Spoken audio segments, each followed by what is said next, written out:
texto poético do período barroco, produzido pelo nosso grande Boca do Inferno, Gregório de Matos Guerra. Trata-se de um soneto com o título Rompe o poeta com a primeira impaciência, querendo declarar-se e temendo perder por ousado. No poema exposto de Gregório de Matos, predomina a função da linguagem, naturalmente poética. Em todo poema, predomina a linguagem poética. Embora depois haja uma função de convencimento, de discussão do próprio código, de centralização no próprio eu, revelando outras funções, mas ao se tratar de um poema, temos sempre nele, predominantemente, a função poética.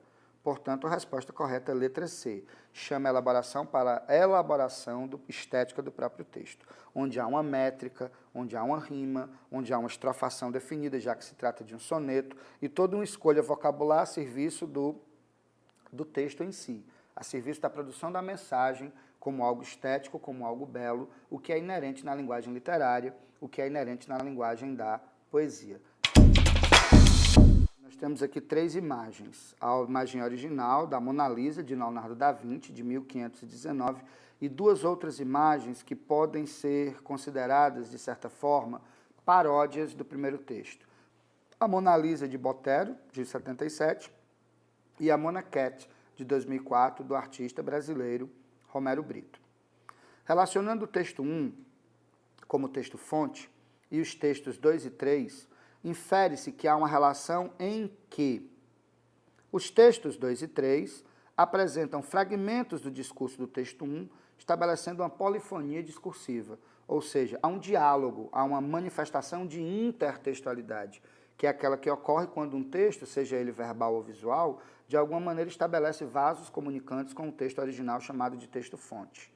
No caso aqui, estabelece-se uma polifonia discursiva através da intertextualidade pela paródia, em que os textos 2 e 3, ou as imagens 2 e 3, dialogam com a imagem do texto 1 para recriá-la a partir de uma leitura mais irônica, mais humorística, mais satírica, mais contemporânea, do grande clássico renascentista que é a pintura Mona Lisa, de Leonardo da Vinci. Portanto, para a questão de número 29, a resposta correta é a letra D de dado. Os textos 2 e 3 trazem fragmentos do discurso do texto 1 numa polifonia discursiva, numa intertextualidade, numa relação de paródia. E a gente tem que lembrar que funções da linguagem são um assunto essencial, porque sempre está presente na prova do Enem, até porque faz parte, né, da competência 6. E aí você tem na questão 6 uma propaganda, que tem um título bem sugestivo que diz: não deixe a bebida mudar o seu destino. E um copo contendo bebida alcoólica, né, infere-se isso, e um veículo na iminência de se chocar com esse copo. E aí ele diz: funções da linguagem são recursos de ênfase que atuam segundo a intenção do produtor da mensagem, cada qual abordando um diferente elemento da comunicação. De acordo com a ideia acerca das funções da linguagem, com o foco expresso por cada uma, nota-se que o elemento do processo comunicativo em evidência na mensagem transmitida pelo assunto é. Então vamos lá. Primeiramente, nós temos uma propaganda. A gente sabe que a propaganda, ela focaliza a sua atenção no receptor.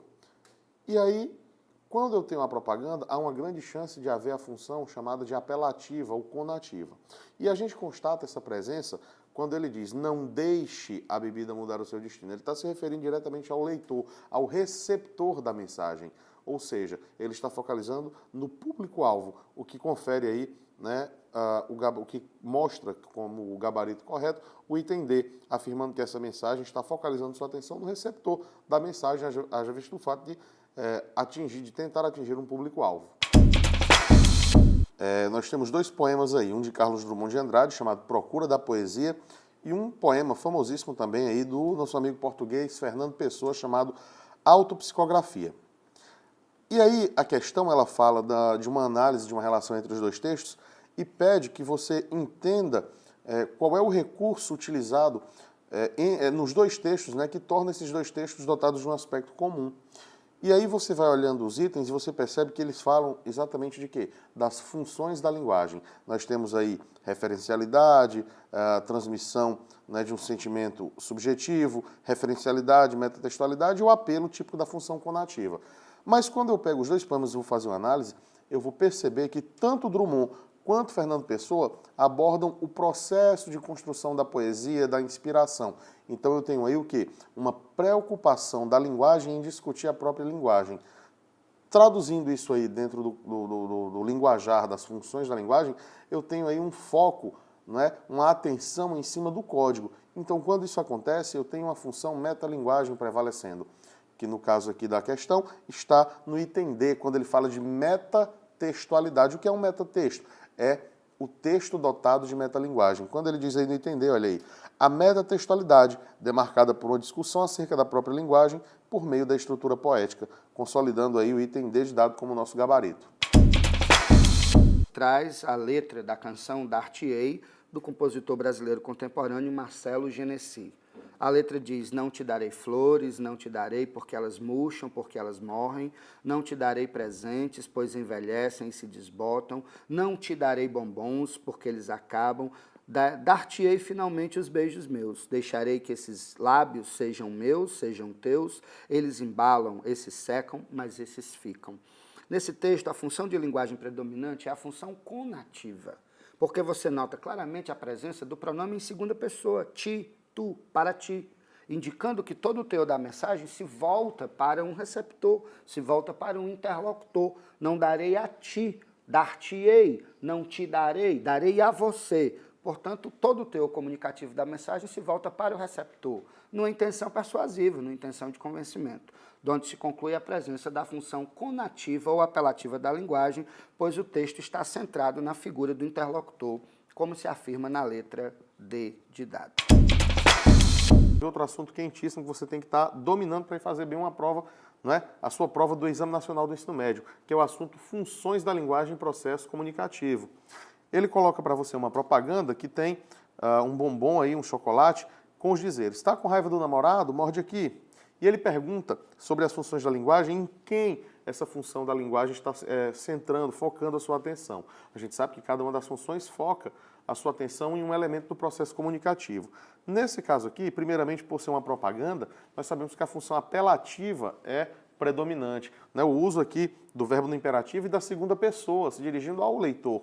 Então, o foco principal desse tipo de circunstância textual é o receptor pela presença da função apelativa. Então, a resposta é o item D de dado, ok? Temos aqui um texto informativo, enfim, um texto jornalístico, tratando da Zika vírus e de casos que aconteceram no Nordeste, fazendo essa relação direta aí entre a Zika vírus e os casos de diagnósticos de microcefalia. E aí temos a especificação. A notícia é um gênero textual em que predomina a função referencial da linguagem. No texto, essa predominância evidencia-se pelo ou pela. Temos aqui um texto que traz diretamente a informação confirmada pelo Ministério da Saúde. Portanto, aqui vamos encontrar uma notícia, e a notícia tem como características a imparcialidade, a objetividade, para levar diretamente a informação adequada, coerente e correta. Temos, então, o uso, no caso, no texto, essa predominância evidencia-se pelo uso da imparcialidade para garantir a objetividade da informação. Portanto, resposta correta, item E. Temos aqui um texto do Renato Russo, na verdade uma música interpretada pela Legião Urbana, muito famosa aí no linguajar, enfim, na popularidade dos jovens. E aí temos na letra da canção Tempo Perdido, a linguagem produz efeitos expressivos que conferem poeticidade ao texto. Essa poeticidade marca principalmente o verso. Eu tenho: vejo o sol dessa manhã tão cinza. Naturalmente que eu vou encontrar já de cara essa poeticidade, tendo em vista que temos a oposição manhã, e aí referência aí sol, né? Enfim, você tem uma referência sol que é luz, e cinza nessa referência aí à escuridão. Então, já de cara eu tenho uma oposição, essa oposição constitui uma antítese, uma figura de linguagem portanto eu já encontro uma poeticidade nesse primeiro momento. Os demais versos vão trazer para mim aqui, para nós, uma relação mais denotativa, de denotação, ok? Então, para essa questão, resposta A. O tema do texto é a epidemia do vírus Ebola. E a gente percebe que o cartunista, ele quer dar uma ênfase ao fato de que o vírus Ebola acabou se tornando uma celebrity plague, uma praga celebridade, ou seja, passou a ser o foco da mídia, passou a ser o assunto principal de discussão nos noticiários.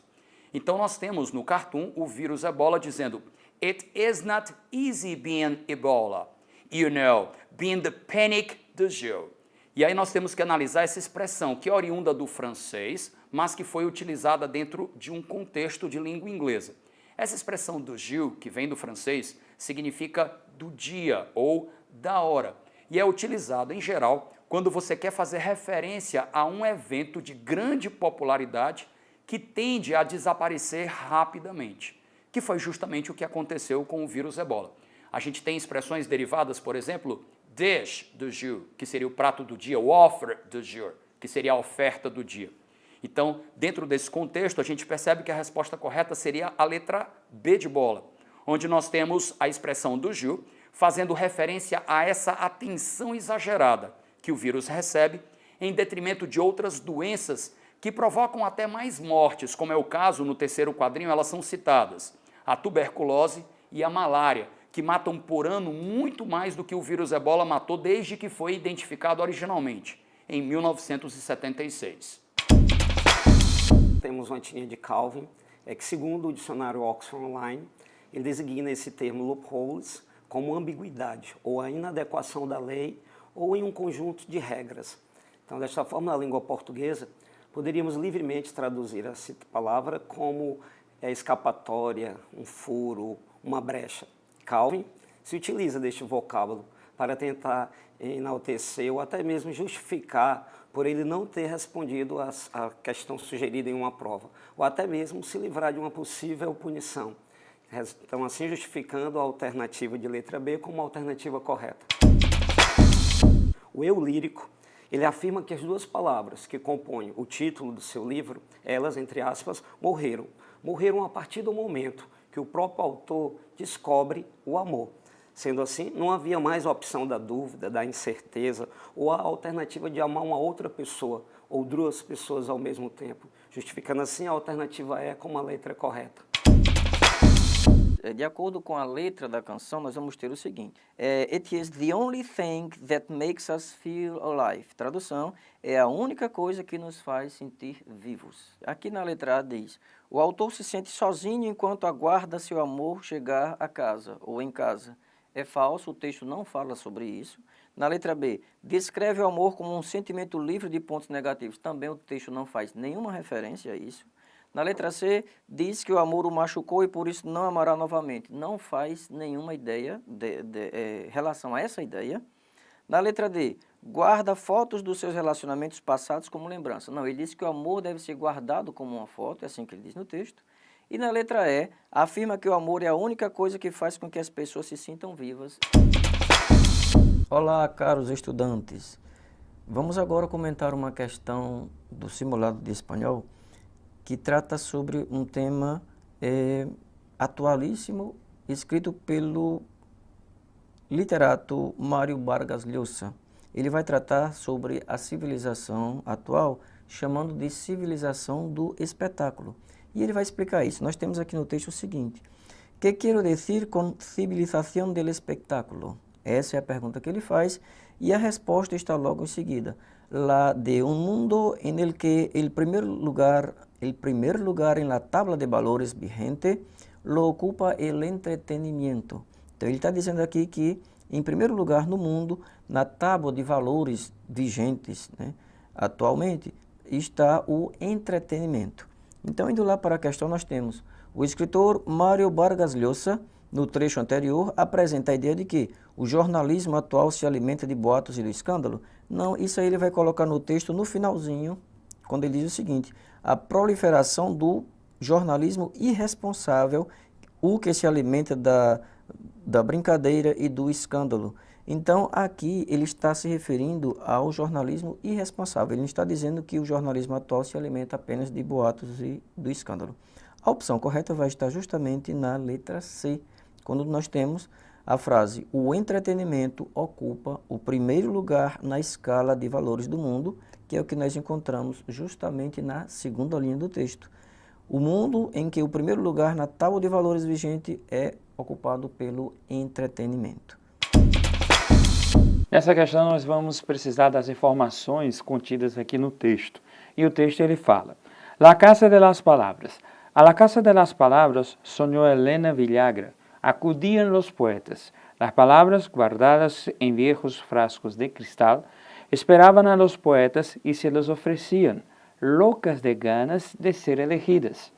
Ellas rogaban a los poetas que las miraran, que las olieran, que las tocaran, que las lamieran. Los poetas abrían los frascos, probaban palabras con el dedo y entonces se relamían o fruncían la nariz. Los poetas andaban en busca de palabras que no conocían y también buscaban palabras que conocían y habían perdido. En la Casa de las Palabras había una mesa de los colores. En las grandes fuentes se ofrecían los colores y cada poeta se servía del color que le hacía falta: amarillo limón o amarillo sol, azul de mar o de humo, rojo lacre, rojo sangre, rojo vinho. Então nós temos aqui encontro, né, de poetas que estavam fazendo aí a sua tempestade de ideias em torno da procura, né, da palavra mais adequada, em torno das suas obras, em torno das suas criações. Portanto, nós temos aqui o enunciado da questão. No texto, os poetas buscavam palavras que não conheciam ou que conheciam e tinham perdido. As palavras são retratadas como podem ser olhadas, tocadas, cheiradas, etc. Com isso, o eu lírico tenta justamente idealizar as palavras como se fossem matéria, como se fossem objetos. Então, resposta da questão, item E. Nós encontramos a notícia de uma cria de mangabey gris, Coronilha blanca, né, que é uma espécie de mono, uma espécie de macaco que nasceu na Espanha. Né? Então ele noticia, conta um pouquinho a história de o quanto essa espécie está em perigo de extinção, né? Fala da família, fala da mãe, fala do pai dessa cria, né, de macacos. Então a questão diz, pergunta, o objetivo central do texto é, ora, com isso, você já pode, logo no início do texto, você já percebe qual é a função. Qual é a função, qual é o objetivo desse texto? É noticiar, nos informar, nos apresentar o quê? Leia o que está dito aí no item C. Comunicar que nasceu na Espanha uma cria de macaco em perigo de extinção. Ora, na primeira linha do texto, o que é que nós temos? Una cría de mangabey gris de coronilla blanca, una especie en peligro de extinción, ha nacido en cautividad en el sol de Barcelona, né? Dentro do Programa de Conservação e Reprodução Europeu da espécie. Então, isso era que ele queria noticiar, nos apresentar que nasceu essa cria. Então, pensando que Barcelona é na Espanha, nós podemos dizer sim o que está dito aí como item correto, o item C. Bom, a questão aqui pede que nós identifiquemos o objetivo do texto, o objetivo central. Então, para isso, aí vai as informações do texto. O ministro para a Saúde, Henry Ventura, informa que, através do plano de produção de medicamentos, o governo garantizará mais de 333 milhões de unidades de fármacos para o 2016. Ventura manifestou que de igual forma estão revisando os medicamentos em los quais puedan ter falhas para definir a estratégia de abordagem durante os meses de enero e fevereiro, sem afectar al pueblo em prol de respaldar sua saúde.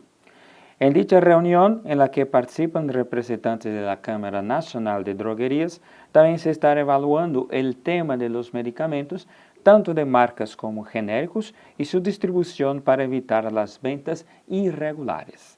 Né? Então, a resposta acaba sendo o item E, comunicar que o governo se compromete a viabilizar certa quantidade de medicamentos.